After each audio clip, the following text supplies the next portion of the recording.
Rome's journey from a small republic to the world's first superpower is nothing short of epic.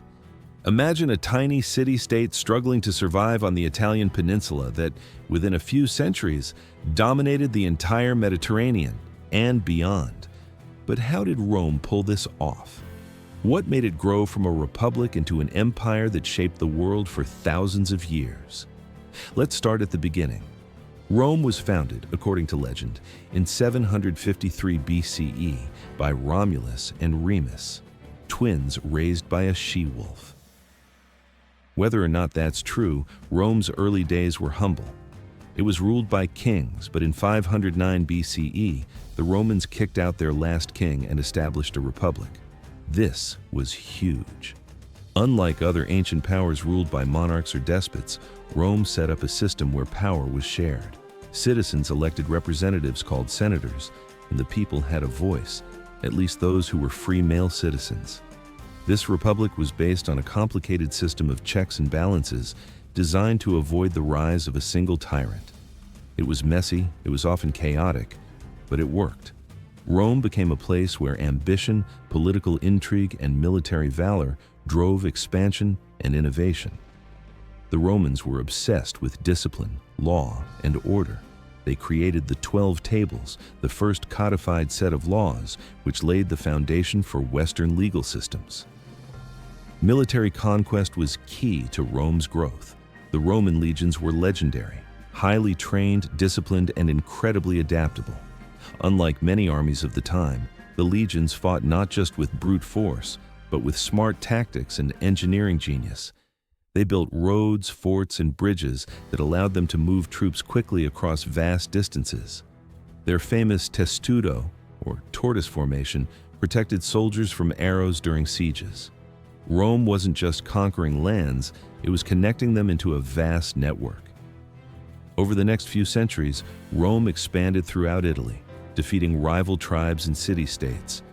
But the real game-changer came with the Punic Wars against Carthage, a powerful city in North Africa. These wars, spanning over a century, were brutal and decisive. Hannibal Barca, the Carthaginian general, almost crushed Rome by crossing the Alps with elephants, a move still celebrated for its audacity. But Rome's resilience won out, and Carthage was eventually destroyed in 146 BCE, wiping out Rome's biggest rival for control of the Mediterranean. By this time, Rome controlled most of the Mediterranean basin, a sea they proudly called Mare Nostrum, our sea. But controlling such a huge area wasn't easy. The Roman Republic started showing cracks under the pressure. Wealth and power became concentrated in the hands of a few elite families, while the common people struggled. Political rivalries grew fierce. Julius Caesar, Pompey, Crassus, and others clashed for control in a deadly game of power. Julius Caesar's rise marked the end of the Republic and the beginning of the Empire. After a series of civil wars, Caesar declared himself dictator for life, upsetting centuries of tradition. His assassination in 44 BCE was a dramatic event that plunged Rome into further chaos. But from this turmoil emerged Octavian, later Augustus, Caesar's adopted heir. He defeated his rivals and became Rome's first emperor in 27 BCE.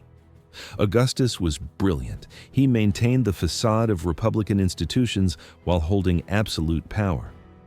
His reign ushered in the Pax Romana, the Roman peace, a 2-century golden age of stability, prosperity, and cultural flourishing. Rome's population swelled, cities grew, and infrastructure like aqueducts, roads, and monumental buildings transformed the empire.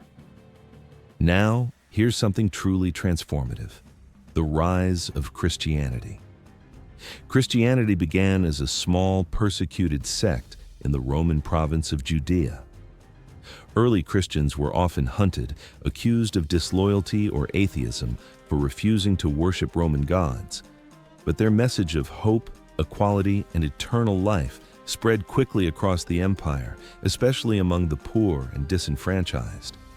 For centuries, Christians endured brutal persecutions, Nero, infamous for blaming Christians for the Great Fire of Rome in 64 CE, led some of the earliest crackdowns.